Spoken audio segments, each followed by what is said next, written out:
ईश्वर नहीं है और ईश्वर बिल्कुल नहीं है। जिसने ईश्वर को रचा वो बेवकूफ है, जो ईश्वर का प्रचार करता है वो दुष्ट है और जो ईश्वर की पूजा करता है वो बर्बर है। ग्रेट पेरियर नायकर के ईश्वर से सवाल। पहला सवाल, क्या तुम कायर हो जो हमेशा छिपे रहते हो, कभी किसी के सामने नहीं आते? दूसरा सवाल, क्या तुम खुशामद परस्त हो जो लोगों से दिन रात पूजा अर्चना करवाते हो? तीसरा सवाल, क्या तुम हमेशा भूखे रहते हो जो लोगों से मिठाई, दूध, घी आदि लेते रहते हो? चौथा सवाल, क्या तुम मांसाहारी हो जो लोगों से निर्बल पशुओं के बलि मांगते हो? पांचवा सवाल, क्या तुम सोने के व्यापारी हो जो मंदिरों में लाखों टन सोना दबाए बैठे हो? छठा सवाल, क्या तुम व्यभिचारी हो जो मंदिरों में देवदासियां रखते हो?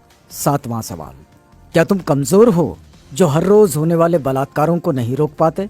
आठवां सवाल, क्या तुम मूर्ख हो जो विश्व के देशों में गरीबी, भूखमरी होते हुए भी अरबों रुपयों का अन्न, दूध, घी, तेल बिना खाए ही नदी नालों में बहा देते हो? नौवां सवाल, क्या तुम बहरे हो जो बेवजह मरते हुए आदमी, बलात्कार होती हुई मासूमों की आवाज नहीं सुन पाते? 10वां सवाल, क्या तुम अंधे हो जो रोज अपराध होते हुए नहीं देख पाते?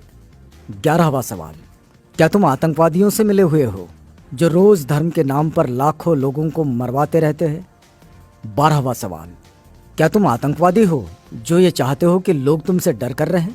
13वां सवाल, क्या तुम गूंगे हो जो एक शब्द भी नहीं बोल पाते लेकिन करोड़ों लोग तुमसे लाखों सवाल पूछते हैं? 14वां सवाल, क्या तुम भ्रष्टाचारी हो जो गरीबों को कभी कुछ नहीं देते जबकि गरीब पशुवत काम करके कमाए गए पैसों का कतरा कतरा तुम्हारे ऊपर न्योछावर कर देते हैं? 15वां सवाल, क्या तुम मूर्ख हो कि हम जैसे नास्तिकों को पैदा किया जो तुम्हें खरी खोटी सुनाते रहते हैं और तुम्हारे अस्तित्व को ही नकारते हैं? 5 मिनट का समय निकालकर जरूर पढ़ो भगवान के कारनामे। नास्तिक होना कोई आसान नहीं। कोई भी नासमझ इंसान ईश्वर के अस्तित्व को मानकर फ्री हो जाता है। उसके लिए उसे बुद्धि की जरूरत नहीं होती, लेकिन नास्तिक होने के लिए दृढ़ विश्वास और साहस की जरूरत होती है। ऐसी योग्यता उन लोगों के पास होती है जिनके पास प्रखर तर्क बुद्धि होती है। अंधश्रद्धा ऐसा केमिकल है जो इंसान को मूर्ख बनाने में काम आता है। पेरियार E.V. रामास्वामी। आप देख सकते हैं हिंदू धर्म का विचित्र इतिहास।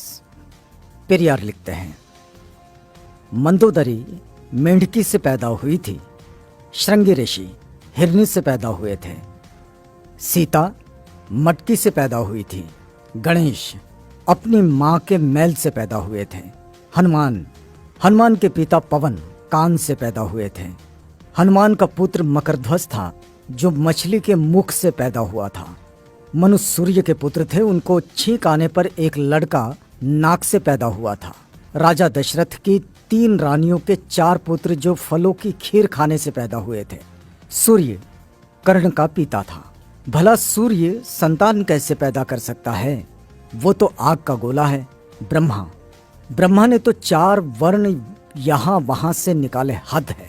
अछूत का बनाया हुआ चमड़े का ढोल मंदिर में बजाने से मंदिर अपवित्र नहीं होता। अछूत मंदिर में चला जाए तो मंदिर अपवित्र हो जाता है। उन्हें इस बात से कोई मतलब नहीं कि ढोल किस जानवर की चमड़ी से बना है। उनके लिए मरे हुए जानवर की चमड़ी पवित्र है पर जिंदा अछूत अपवित्र। लानत है ऐसे धर्म पर।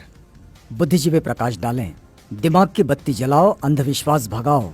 यदि पूजा पाठ करने से ही बुद्धि और शिक्षा आती तो पंडों की औलादें ही विश्व में वैज्ञानिक, डॉक्टर, इंजीनियर होते।